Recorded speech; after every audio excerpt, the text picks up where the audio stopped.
गरीब का शौचालय। अविका एक सरकारी स्कूल की टीचर बनना चाहती थी और उसकी मेहनत रंग भी लाती है। रामगढ़ नाम के एक छोटे से गांव में उसे टीचर की जॉब मिलती है।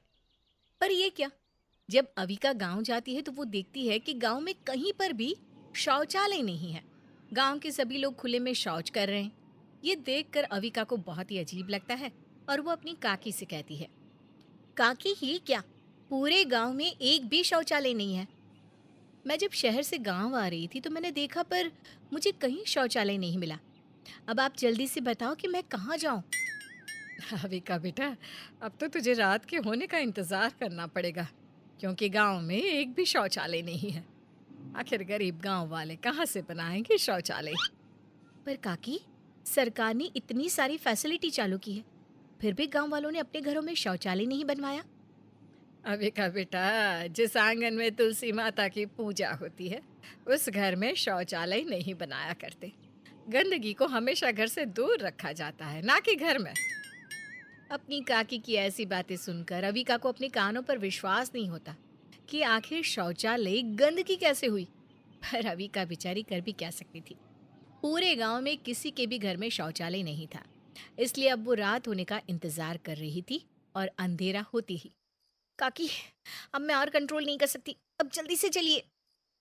अविका अपनी काकी और गांव की कुछ औरतों के साथ जंगल में जाती है।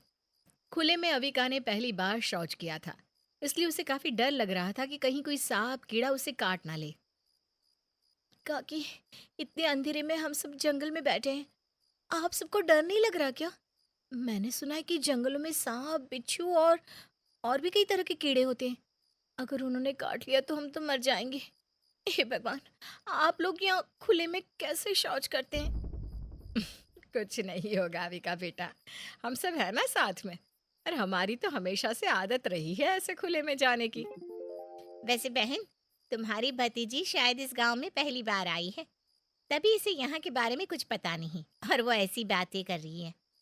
हाँ बहन, सही कह रही हो तुम। मेरी भतीजी पहली बार गांव आई है। आखिर मेरी भतीजी टीचर जो बन गई है। अपने गांव में वो जो सरकारी स्कूल है ना, उसी की टीचर है मेरी भतीजी। बहुत जल्द उसे सरकार की तरफ से एक अपार्टमेंट मिल जाएगा। फिर तो मेरी भतीजी उसी में रहेगी। यहाँ तो वो बस कुछ दिनों की मेहमान है। अरे वाह, ये तो बहुत अच्छी बात है। सभी औरतें आपस में बैठकर बातें कर रही होती है, पर ये सब कुछ अविका को जरा भी अच्छा नहीं लग रहा था। पर बेचारी करती भी क्या, उसके पास और कोई दूसरा चारा भी तो नहीं था। शाम को सभी औरतें हल्की होकर अपने घरों में जाती हैं और सुबह होने से पहले एक बार फिर सभी औरतें अपना अपना लोटा लेकर खेत की ओर जाने के लिए तैयार हो जाती हैं। अविका बेटा, जल्दी उठ, नहीं तो सवेरा हो जाएगा। फिर पूरा दिन तुझे हल्का होने के लिए शौचालय नहीं मिलेगा, और तू पूरा दिन हल्की होने के लिए बेताब रहेगी। दूसरी बात कि अगर तूने खुद को रोक लिया ना, तो तेरा पेट भी खराब हो सकता है। ओह, मैं तो भूल ही गई थी कि मैं गांव में हूँ और यहाँ किसी के भी घर में शौचालय नहीं है। और ये क्या, यहाँ के लोगों को ये पता है कि अगर हम फ्रेश नहीं होंगे तो पेट खराब होगा, लेकिन फिर भी एक शौचालय नहीं बना सकते। मैं कर भी क्या सकती हूँ। इतना बोलकर अविका अपनी काकी के साथ खेत में जाने के लिए तैयार होने लगती है और तभी उसे स्कूल की याद आती है। अविका, कैसे भूल गई तू? गांव में अगर किसी के घर में शौचालय नहीं है तो क्या हुआ? स्कूल तो सरकारी है, वहां तो डेफिनेटली होगा शौचालय। अब काकी, आप सब चले जाओ, मेरी तबीयत कुछ ठीक नहीं है, मैं आप लोगों के साथ नहीं जा पाऊंगी। इस तरह से अविका बहाना बनाकर सो जाती है। कुछ देर बाद अविका स्कूल जाती है, पर जब वो स्कूल की बुरी दशा देखती है तो उसे अपनी आंखों पर विश्वास नहीं होता। स्कूल की बेचारी सभी बच्चियां घेरा बनाकर शौच कर रही थी। हे भगवान, मैं ये सब कुछ क्या देख रही हूँ? मुझे लगा गांव में भले ही शौचालय नहीं है, लेकिन सरकारी जगह पर कम से कम एक शौचालय तो होगा ही, पर यहाँ तो स्कूल में भी नहीं है। मुझे इस बारे में प्रिंसिपल से बात करनी होगी। इस तरह से अविका अपने स्कूल के प्रिंसिपल से शौचालय के लिए बात करती है।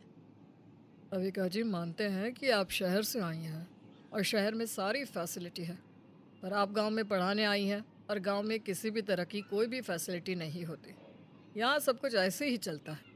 बहुत जल्द आपको भी इन सब चीज़ की आदत हो जाएगी। सर, आप ऐसी बात कर रहे हैं?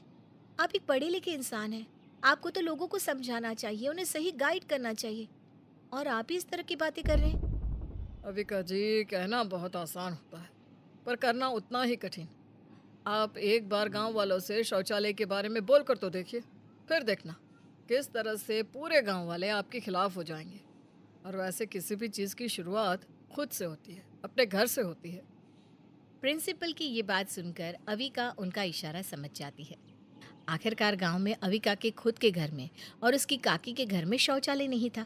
इसलिए अब अविका अपने ही घर से शौचालय बनवाने की शुरुआत करती है और घर जाकर अपनी काकी से इस बारे में बात करती है। अविका बेटा, माना कि तुम शहर में पली बड़ी हो, शहर में बहुत कुछ होता है, पर ये गांव है, हम अपनी आस्था को चोट नहीं पहुंचा सकते।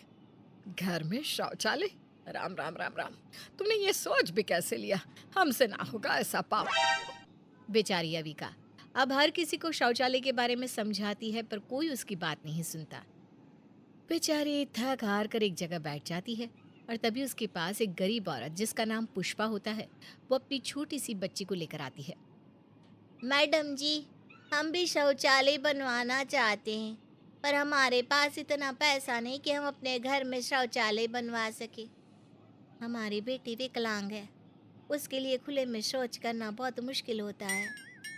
तुम चाहती हो ना कि तुम्हारे घर में शौचालय बने? मैं बनवाऊंगी तुम्हारे घर में शौचालय। मैं तुम्हारे क्या, मैं हर उस गरीब के घर में शौचालय बनवा दूंगी जिनके घर में नहीं है। बस तुम मेरा साथ दो। अब क्या था, अविका को रोशनी की पहली किरण मिल चुकी थी। अब अविका बिल्कुल सही रास्ते पर चलती है और पुष्पा के घर पर शौचालय बनवा देती है।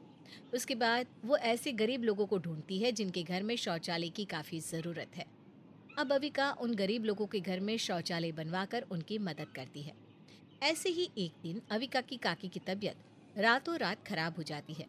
घर में शौचालय ना होने की वजह से उन्हें बार बार खुले में जाना पड़ता है, और तभी उनकी नज़र पुष्पा के छोटे से शौचालय पर पड़ती है, और वो खुले में शौच ना करके पुष्पा के छोटे से शौचालय में जाती है।